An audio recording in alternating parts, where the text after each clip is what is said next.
The ডিবেটে স্বাগতম। আমরা প্রায় শুনি যে ঢাকা শহরে নিজের একটা বাড়ি থাকা মানে আজীবনের জন্য একটা নিশ্চিত আয়ের উৎস। কিন্তু আসলেই কি তাই? যে শহরে প্রায় ৮০% মানুষ ভাড়া বাসায় থাকে, সেখানে একজন সম্পত্তি মালিকের জন্য সর্বোচ্চ আয় নিশ্চিত করার আসল পথ কোনটা? আজ আমরা ঠিক এই বিষয়টা নিয়েই কথা বলবো। আলোচনাটা আসলেই জরুরি, কারণ একদিকে আছে নিজের সম্পত্তি নিজে দেখাশোনা করে, মানে প্রতিটা টাকা নিজের পকেটে রাখার একটা হাতছানি। ঠিক। আর অন্যদিকে আছে সবকিছু একজন পেশাদার ব্যবস্থাপকের হাতে তুলে দিয়ে একেবারে নিশ্চিন্তে থাকার বিকল্প। তো আমাদের আজকের আলোচনার মূল প্রশ্নটা ঠিক এটাই: ঢাকার এই জটিল রিয়েল এস্টেট বাজারে একজন মালিকের জন্য ব্যক্তিগত ব্যবস্থাপনা বেশি লাভজনক, নাকি একটি পেশাদার প্রতিষ্ঠানের সাথে অংশীদারিত্ব? আমাদের এই বিশ্লেষণ ঢাকার ভাড়া বাজার, সম্পত্তি ব্যবস্থাপনা এবং এর সাথে জড়িত নানা আইনি ও আর্থিক দিক নিয়ে করা বিভিন্ন গবেষণা ও রিপোর্টের উপর ভিত্তি করে তৈরি। আমি মনে করি আজকের যুগে একজন বুদ্ধিমান বিনিয়োগকারীর জন্য পেশাদার ব্যবস্থাপনার কোনো বিকল্প নেই। আর আমি ঠিক এর বিপরীত অবস্থানে। আমার মতে একজন সচেতন এবং সক্রিয় মালিক যদি হন, তার জন্য সরাসরি স্ব-ব্যবস্থাপনায় সর্বোচ্চ আয় এবং আসল নিয়ন্ত্রণটা নিশ্চিত করতে পারে। দেখুন, এই সম্পূর্ণ নিয়ন্ত্রণ আর সর্বোচ্চ আয়, এই ধারণা দুটো শুনতে কিন্তু খুব ভালো লাগে, কিন্তু বাস্তবতা বেশ ভিন্ন। বেশিরভাগ মালিকই স্ব-ব্যবস্থাপনার পেছনে যে কত রকমের খরচ আর ঝামেলা লুকিয়ে আছে, সেটা হিসাবটাই করেন না। বিভিন্ন গবেষণায় দেখা গেছে অব্যবস্থাপনা বা অদক্ষতার কারণে একজন মালিক তার সম্ভাব্য বার্ষিক আয়ের প্রায় ২০ থেকে ৪০% পর্যন্ত হারাতে পারেন। আর দেখুন, এটা কিন্তু শুধু টাকা হারানোর বিষয় নয়, এর মধ্যে আছে সরাসরি আর্থিক ক্ষতি। যেমন ধরেন, হুট করে পানির পাম্প নষ্ট হয়ে গেল বা লিফট মেরামতের মতো বড় একটা খরচ চলে আসলো। আবার ভাড়াটিয়া বদলের সময় গড়ে ৩০ থেকে ৬০ দিনের জন্য ফ্ল্যাটটা খালি পড়ে থাকলো, যার মানে হলো আপনার পকেটে কোনো টাকাই আসছে না। কিন্তু সবচেয়ে বড় যে খরচটা আমরা হিসাবেই ধরি না, তা হলো সুযোগ ব্যয় বা অপরচুনিটি কস্ট। সুযোগ ব্যয় বলতে আপনি ঠিক কি বোঝাচ্ছেন? সহজ করে বলি, ধরুন আপনি একজন ব্যাংকার বা ইঞ্জিনিয়ার। আপনার ছুটির দিনটা কাটছে ভাড়াটিয়ার বাথরুমের কল ঠিক করার জন্য মিস্ত্রি খোঁজে বা সোসাইটির মিটিংয়ে গিয়ে।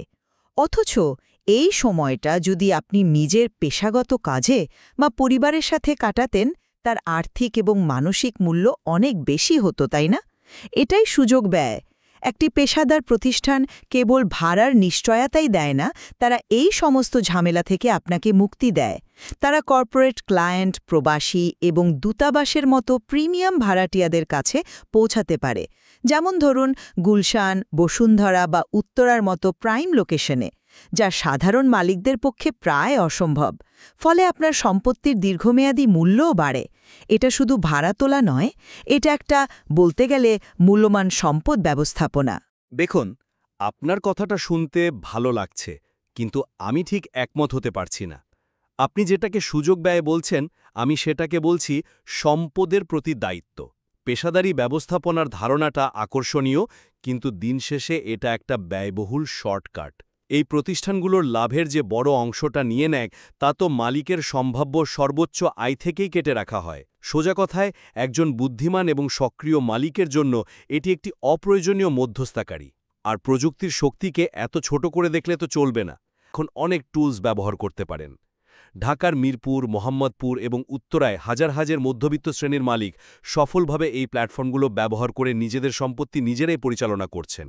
আর সবচেয়ে বড় বিষয় হল সম্পত্তির উপর নিজের সম্পূর্ণ নিয়ন্ত্রণ থাকা। নিজের কোটি টাকার সম্পদের যত্ন নিজে নেওয়ার চেয়ে ভালো আর কি হতে পারে বলুন? ১৯৯১ সালের বাড়ি ভাড়া নিয়ন্ত্রণ আইনের মতো আইনি কাঠামো একজন সচেতন মালিকের পক্ষে বোঝা এবং অনুসরণ করা খুব কঠিন কিছু কিন্তু না। আমি বুঝতে পারছি আপনি কেন নিয়ন্ত্রণের উপর এত জোর দিচ্ছেন, কিন্তু চলুন একটু কঠিন সত্যের মুখোমুখি হওয়া যাক। আমরা একটা বাস্তব আর্থিক হিসাবে যাই। ধরা যাক ঢাকার একটি মধ্যম মানের ফ্ল্যাট, যার মাসিক ভাড়া ধরা হয়েছে ২৫,০০০ টাকা। কাগজে কলমে বছরে আয় হবার কথা ৩ লক্ষ টাকা, তাই না? হ্যাঁ, হিসাব তো তাই বলে। কিন্তু বাস্তবতা কি? চলুন একটু ভেঙে দেখি। বছরে ৩ লক্ষ টাকা ভাড়ার মধ্যে ধরুন পুরনো ভাড়াটিয়া চলে যাওয়ায় ১ মাস ফ্ল্যাট খালি থাকল। সাথে সাথে আপনার 25,000 টাকা আয় কমে গেল।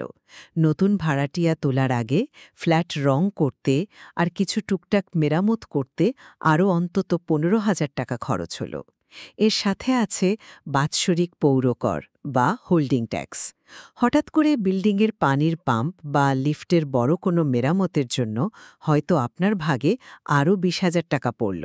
তাহলে দেখুন, আপনার 3 লক্ষ টাকার আয় থেকে প্রায় 60-70 হাজার টাকা কিন্তু এমনিতেই বেরিয়ে যাচ্ছে।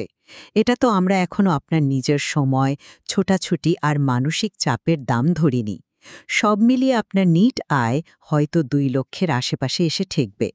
অন্যদিকে একটি পেশাদারি অংশীদারিত্বের মাধ্যমে মালিক হয়তো মাসে 20,000 টাকা করে বছরে নিশ্চিত 2,40,000 টাকা পেতে পারেন, কোনো রকম ঝুঁকি বা মাথা ব্যথা ছাড়াই। পার্থক্যটা স্পষ্ট। ব্যবস্থাপনায় মালিকরা প্রায়ই তাদের ব্যয়ের হিসাবটা সঠিকভাবে করেন না এবং আয়ের অঙ্কটা ফুলিয়ে দেখেন। আমি দুঃখিত, কিন্তু আপনার এই হিসাবটা এটা কি একটু ওয়ার্স্ট কেস সিনারিও ধরে নেওয়া হচ্ছে না? এটা একজন অনভিজ্ঞ বা বলতে গেলে অলস মালিকের সবচেয়ে খারাপ পরিস্থিতির চিত্র। একজন দক্ষ মালিক যিনি অনলাইনে সক্রিয়, ভাড়াটিয়া যাচাইয়ে সতর্ক এবং রক্ষণাবেক্ষণের জন্য নিরাপদ টেকনিশিয়ানদের একটি নেটওয়ার্ক তৈরি করেছেন, তিনি খুব সহজেই এই খালি থাকার সময়টা কমাতে পারেন। আসল খেলাটা তো ভাড়াটিয়া ধরে রাখার, টেনেন্ট রিটেনশন। একজন ভালো ভাড়াটিয়াকে যদি আপনি ভালো সার্ভিস দিয়ে 5-6 বছর ধরে রাখতে পারেন, তাহলে তো আপনার এই প্রতি বছর খালি থাকা বা রং করার খরচটাই হচ্ছে না। পেশাদার প্রতিষ্ঠানের ফি কিন্তু একটা নিশ্চিত ব্যয়।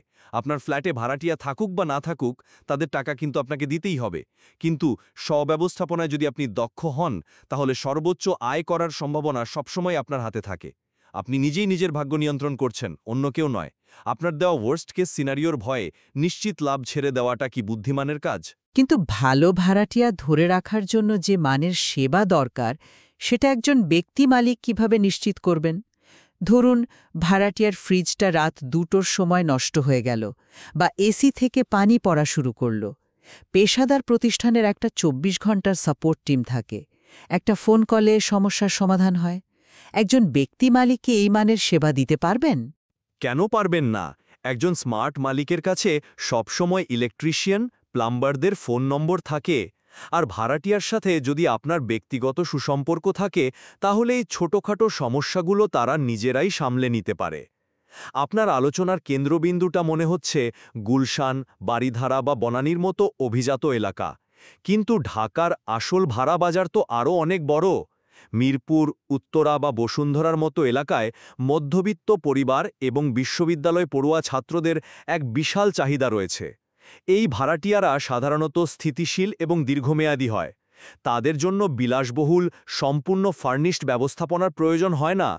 তাদের চাহিদা খুব সাধারণ: একটি ভালো সম্পর্ক, ন্যায্য ভাড়া এবং সময়মতো সার্ভিসিং। একজন মালিক যদি এই সম্পর্কটা বজায় রাখতে পারেন, তাহলে তার ফ্ল্যাট খালি থাকার সম্ভাবনা খুবই কম। এই বিশাল বাজারকে উপেক্ষা করে শুধু প্রিমিয়াম বাজারের কথা ভাবাটা ভুল। এটা একটা আকর্ষণীয় পয়েন্ট, যদিও আমি এটাকে ভিন্নভাবে ফ্রেম করতে চাই। হ্যাঁ, মধ্যবিত্তের বাজার অনেক বড়, কিন্তু আমাদের আলোচনার বিষয় হল সর্বোচ্চ আয় নিশ্চিত করা। আর বাজারের সবচেয়ে লাভজনক অংশটি হল প্রিমিয়াম ভাড়াটিয়া, যেমন প্রবাসী, কূটনীতিক এবং বহুজাতিক কোম্পানির উচ্চপদস্থ কর্মকর্তারা।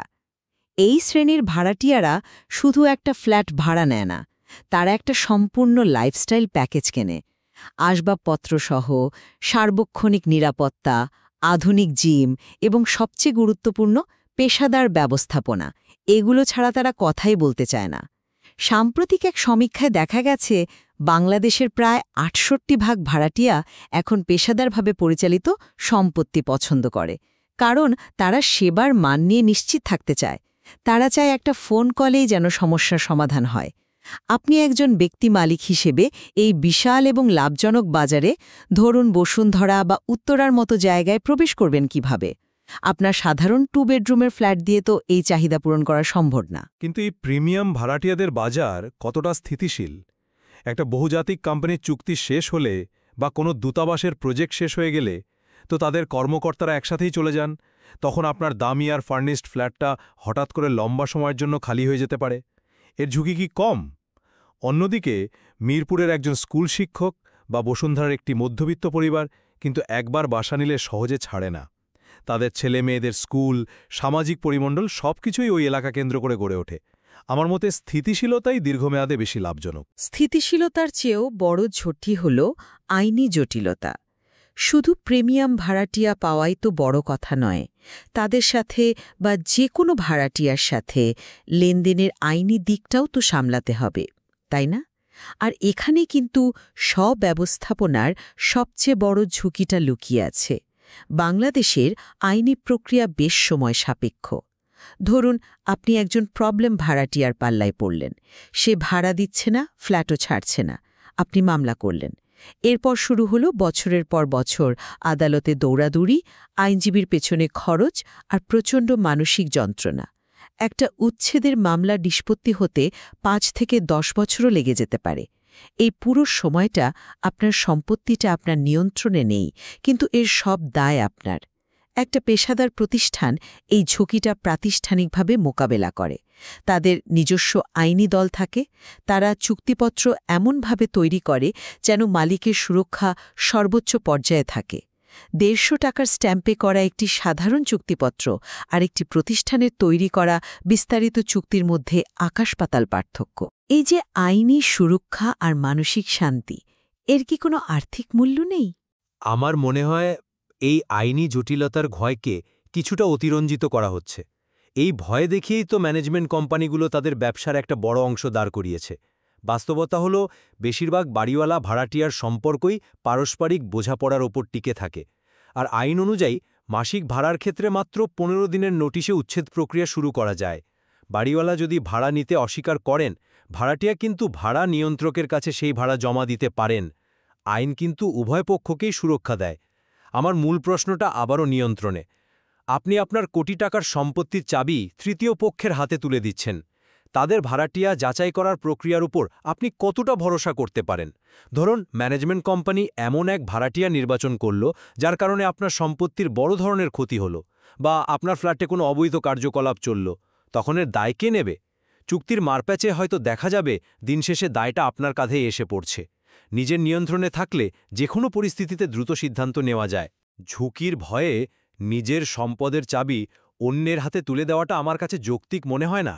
আপনি নিয়ন্ত্রণ বলতে ঠিক কি বোঝাচ্ছেন?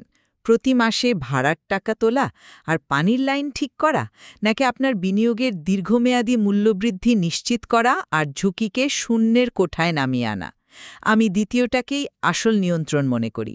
আমার চূড়ান্ত বক্তব্য হল, ঢাকার মতো একটি জটিল ও দ্রুত পরিবর্তনশীল বাজারে পেশাদার প্রতিষ্ঠানের সাথে অংশীদারিত্ব একটি সম্পত্তিকে সক্রিয় দায়িত্ব থেকে একটি সত্যিকারের প্যাসিভ ইনকাম বা নিষ্ক্রিয় আয়ের উৎসে পরিণত করে। এটি শুধুমাত্র একটি নিশ্চিত মাসিক আয় দেয় না, বরং অব্যবস্থাপনাজনিত যে 20 থেকে 40% সম্ভাব্য ক্ষতি হয় তা পুরোপুরি দূর করে।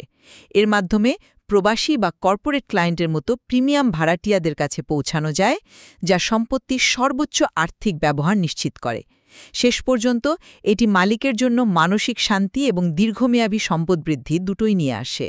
পরিশেষে আমি বলবো যে আধুনিক প্রযুক্তি এবং তথ্যের সহজলভ্যতার এই যুগে একজন নিবেদিত এবং জ্ঞানী মালিকের জন্য স্ব-ব্যবস্থাপনাই সর্বোচ্চ লাভজনক পথ।